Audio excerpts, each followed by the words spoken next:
Good evening. We begin with the BRICS summit in Russia, where Vladimir Putin is sending a strong, clear message.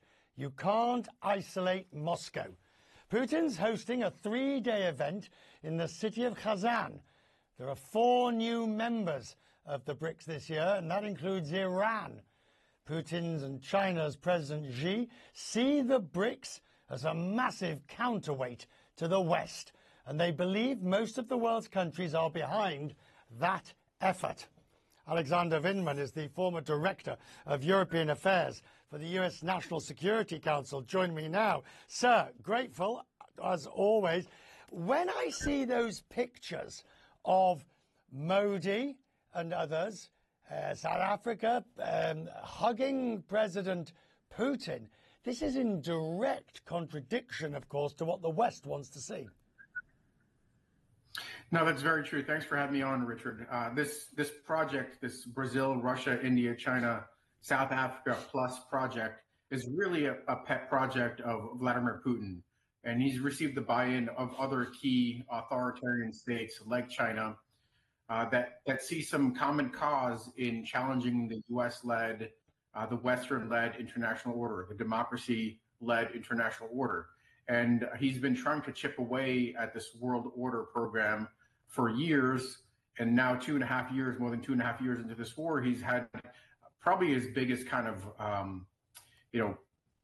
optic success in that he's had quite a few folks show up. We're talking about 30 plus world leaders, about 25% of the global domestic product, and almost 50% of the population show up. So in terms of appearances, this looks like a big win. He had the UN Secretary General, Antonio Guterres, show up to offer a little bit of a kind of a patina of credibility to it. So he is trying to demonstrate that. How do they square this circle that, NATO, I mean, these are my words, not yours, but NATO is de facto fighting almost a proxy war through Ukraine. Certainly, the EU is supporting, obviously, Ukraine, as is the US, at vast cost. How do they justify cozying up to the man who has started an unprovoked war in Europe? So I think what you have clearly is an axis of autocrats and the anti-democratic curious coming to Russia to see what kind of put out some feelers on what that kind of alliance, what kind of that relationship would look like, almost as a bit of a hedge. Why? I think because there's perceived opportunity, there's perceived weakness on the part of democracies around the world. Right. A lot of that has to do with the chaos emerging out of the United States in our political system. We are on the precipice of either the continuation of this great experiment or something different and unknown, and that's something for the BRICS and authoritarians to exploit. Right. Now, but you talk about the anti-democratic or the curious or those. But let's take, for example, Malaysia, which has a fairly vibrant, if somewhat lopsided democracy of sorts. But Anwar Ibrahim, the Prime Minister, who has his own very difficult past, is trying to join the BRICS. When I was in Kuala Lumpur, he explained why. We are great friends in the United States, notwithstanding our differences on a number of issues. Why can't we be a friend of China and Russia, although we have some differences? Because when Russia is at war, a war in Europe that Russia started, in those circumstances, any act by a leader like yourself can be used by the others as supporting. No. Most countries are in touch with Russia.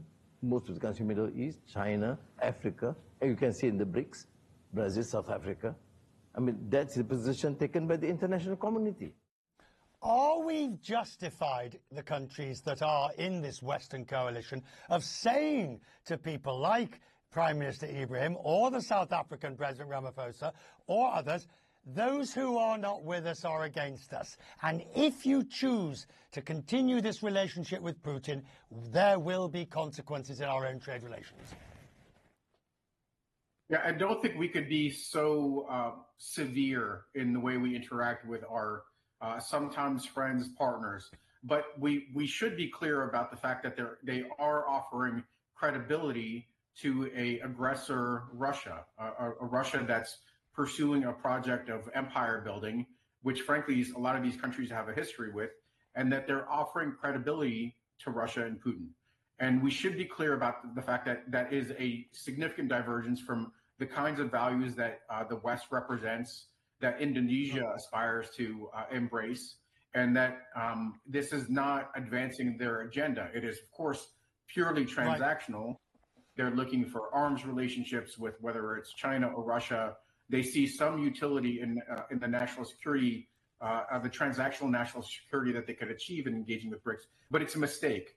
I think there is a whole school of thought around the fact that short-sighted transactional relationships don't advance the agenda of democracies. There should be a values primacy in the way we interact with the world. Right. So we should caution them, warn them, but we can't just cut them off. I think that's probably a bridge too far.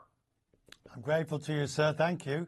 It's a fascinating thing, particularly when we talk about countries like South Africa or India and their closer relationships with Russia. Grateful to you, Alexander. Thank you.